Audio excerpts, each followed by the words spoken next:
امریکی Saint foreign relations committee کے chairman senator John Kerry کا کہنا تھا کہ ابھی تک یہ واضح نہیں ہے کہ پاکستانی سیکیورٹی فورسز کو اسامہ بن لادن کی پاکستان میں موجودگی کا پتہ تھا یا وہ ان کو تلاش کرنے میں ناکام رہیں۔ اس سے کچھ دن پہلے نیو جرسی کے سینیٹر فرینک لوٹنبرگ نے پاکستان کو دی جانے والی امداد کو معطل کرنے کی تجویز پیش کی۔ یہی نہیں، امریکی ایوانی نمائندگان میں ایک بل پیش کیا گیا جس میں کہا گیا کہ اگر پاکستان کو اسامہ بن لادن کی اپنی زمین پر موجودگی کا پتہ تھا تو پاکستان کی مالی امداد پر پابندیاں لگا دینی چاہیے، لیکن ماہرین کا کہنا ہے کہ اس بل پر کامیاب ووٹ ناممکن ہے۔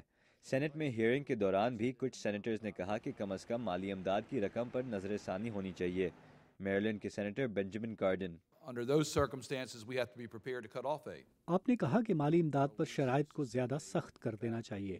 اگر ایسی بات ہے تو ہمیں امداد کو بند کرنے کے لیے بھی تیار ہونا چاہیے یا کم از کم روکنے کے بارے میں سوچنا چاہیے، خاص طور پر اگر وہ شرائط پوری نہیں ہوتی۔ بن لادن کے معاملے نے اس موضوع کی طرف ہماری توجہ دلوائی ہے۔ ٹینیسی کے سینیٹر باب کراکر کا کہنا تھا کہ امریکہ اور پاکستان کے افغانستان میں مفادات ایک دوسرے سے مختلف ہیں، جس کا اثر پاکستان کو دی جانے والی امداد پر ہو سکتا ہے۔ اگر پاکستان اور امریکہ کے افغانستان میں مختلف مفاد ہیں تو پاکستان کو سن 2002 سے تقریباً $21 بلین دینا مجھے زیادہ معقول نہیں لگتا۔ لیکن اس ہیئرنگ میں شرکت کرنے والے واشنگٹن کے ایک تھنک ٹینک USIP سے منسلک تجزیہ کار موعید یوسف کا کہنا تھا کہ پاکستان کے لیے مالی امداد روکنا مزید مسائل کا باعث بنے گا۔ پاکستان کے ساتھ تعلقات توڑنا امریکی قانون سازوں کی ایک بہت بڑی غلطی ہوگی۔ پاکستان کے ساتھ تعلقات کبھی اچھے نہیں ہوں گے لیکن اہم ہیں۔ پاکستان میں 18 کروڑ لوگ ہیں، بہت سارے ایٹمی ہتھیار ہیں، دہشت گردی عام ہے اور انتہا پسندی بڑھ رہی ہے۔ پاکستان کے حالات اگر اور خراب ہوں تو میرے خیال میں یہ دنیا کے لیے بہت برا ہوگا۔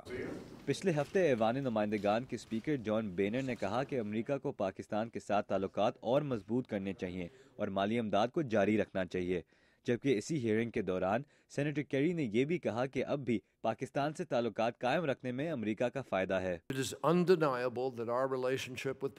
پاکستان نے ہمیں اپنے مقاصد حاصل کرنے میں مدد دی ہے۔ پاکستان نے ماضی میں القاعدہ کے اہلکاروں کو گرفتار کرنے میں اور افغانستان میں ہمارے فوجیوں کے لیے سامان بھیجنے میں مدد دی ہے، ایک حد تک ڈرون حملوں کے لیے اجازت دی ہے، اور پاکستان کے ساتھ خفیہ معلومات کا تبادلہ بھی ہمارے لیے بہت اہم ہے۔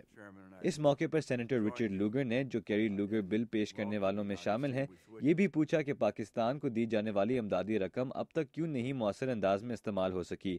پاکستان میں کام کرنے والی ایک غیر سرکاری تنظیم انٹرنیشنل کرائسس گروپ کی سمینہ احمد کا کہنا ہے کہ تمام امریکی فنڈز ابھی تک پاکستان کو وصول نہیں ہوئے اور امریکی امداد کی فراہمی میں کئی مسائل درپیش ہیں۔ ایک تو یہ ہے کہ پروجیکٹس کی نشاندہی کی جاتی ہے اور پھر انہیں چھوڑ دیا جاتا ہے یا منصوبہ شروع کر کے اسے بدل دیا جاتا ہے۔ اس سے پاکستان اور امریکہ کو نقصان ہوتا ہے۔ اسامہ بن لادن کے خلاف آپریشن کے بعد امریکہ میں پاکستان کے بارے میں کئی قسم کے خدشات پیدا ہوئے ہیں، لیکن امریکی کانگریس کے زیادہ تر حلقوں میں یہ خیال ہے کہ پاکستان کے ساتھ تعلقات قائم رکھنے میں دونوں ممالک کا فائدہ ہے۔ رضا نقوی، اردو VOA، واشنگٹن۔